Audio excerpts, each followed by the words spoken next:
Okay. Your Honor, my name is Douglas Toller, and I was asked by Stephen Carpenter to go with him to pick up his car. I drove him to Engine Lab of Tampa. He went into the office. He talked with David Deegan and Susan Deegan. He made payment like he described. I suggested that we take the car for a test drive before we leave with the car, and we went for a test drive. He took the car, he drove his car, I followed in my car.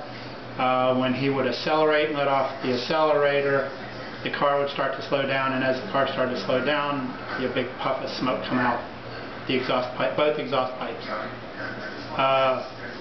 He drove the car back to Engine Lab of Tampa. He talked with David Deegan, the owner of the business, and they took the car back.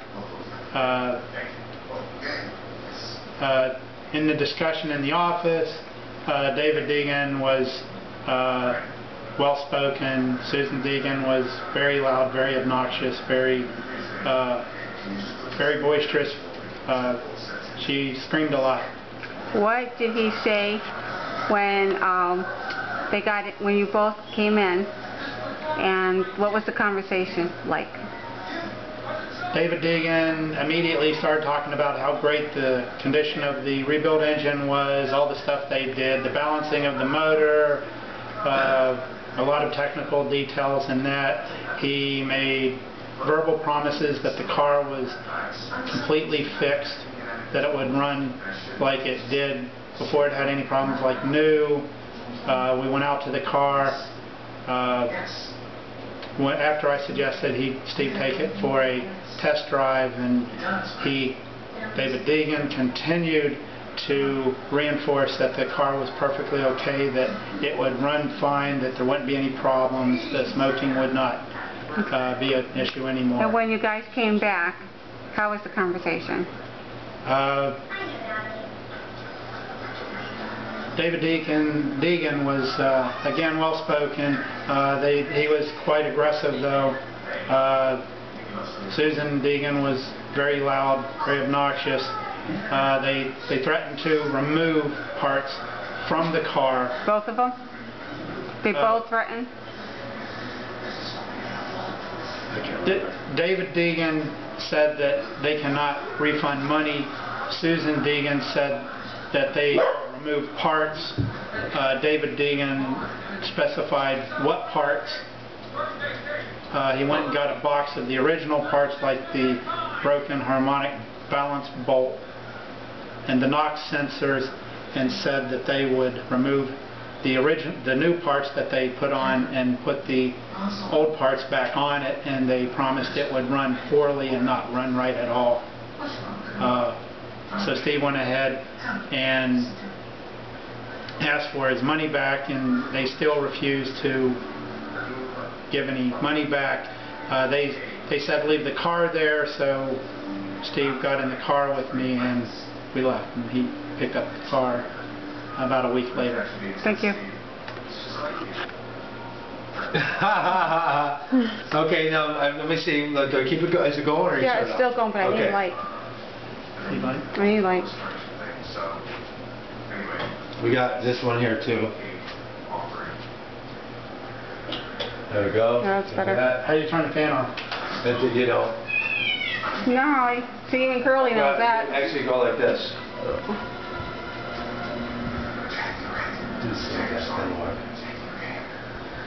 Okay.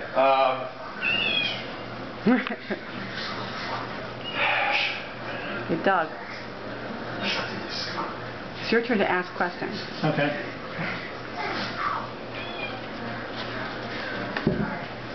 Wrap it up. Okay, you said that well, at this point Susan's going to be blown up. Well, yeah, okay, so she's already going to illustrate what just wrap it up to present the case. Just, you know what I mean, like kind of wrap it up. So if there's any more information he's got to give, You know, ask those questions. Okay, I want to say one more thing, Your Honor, is that when I initially went to pick up the car, when I was under the impression that the repairs were done, and I went in to pick up the car, and they had informed me that it was going to be more than what I was quoted. Okay. It was late in the evening. It was after 5 o'clock, and they were getting ready to close their shop. Actually, they waited for us to get there. And there was they put a lot of pressure on me just to make the payment. And assured me, kept reassuring me that the car was like new, kept reassuring me the car was like new, that I wanted to test drive it, but they assured me that it was not necessary for me to test drive the car because it was late and they wanted to get going. They wanted to get going, they were closed, and I needed to make the payment. They wanted Steve to get the car off the lot and take it home. They wanted me out of there, and they wanted me to pay extra money for the car, but they didn't want me to test drive it. Yeah, okay, but you really can't say what they wanted. Yeah, unless if they verbally tell you what they want, it can't be. Well, it seemed like I was under a lot of pressure at that well, time. you can say that. Then you could say that, but you can't. So that's an accusation. Yeah, it seemed like I was under a lot of pressure to pay the extra money, and you know, like I said. You could even say, I felt like they were rushing me and pushing me, but you can't say what, you know. They were very aggressive with me, Your Honor. They were very aggressive with me for me to pay the extra money, and it was late, and that they were wanting to get out of there. They were telling me it was time to go. They wanted to get out of there. It was late. They were pressuring me to pay the extra money. They were threatening to take parts off of the car, and you know what? The 57. The 76, 60, 57, 78, 60, that was a firm price. I mean, that was more than what the original estimate was over the phone, the verbal estimate. That was quite a bit more than what it was. And that was with all things considered. They told me everything. To take it apart, to put it back together, to whatever miscellaneous parts they needed to do. And was that included tax? That was tax included, everything. Out the door. Tax, tag, title, registration out the door. Well, you can't say that. Because you're not buying a car, so tax. So, I mean, that was a firm price. I was set on that price. I wasn't expecting to pay the extra $572.15. $572.55. 55. I wasn't expecting to pay that extra money, and then and then I paid it just to avoid any hassles and to be able to pick up the car, and that's why we're here today, Your Honor. If Steve, you can tell the judge. In my opinion, okay, they gave me a firm price on paper, promising a certain amount. And if there was extra cost, because they were wrong, they should. They did not contact me. To inform me and to make sure it's okay. They did not ask for permission to charge the extra amount. Okay.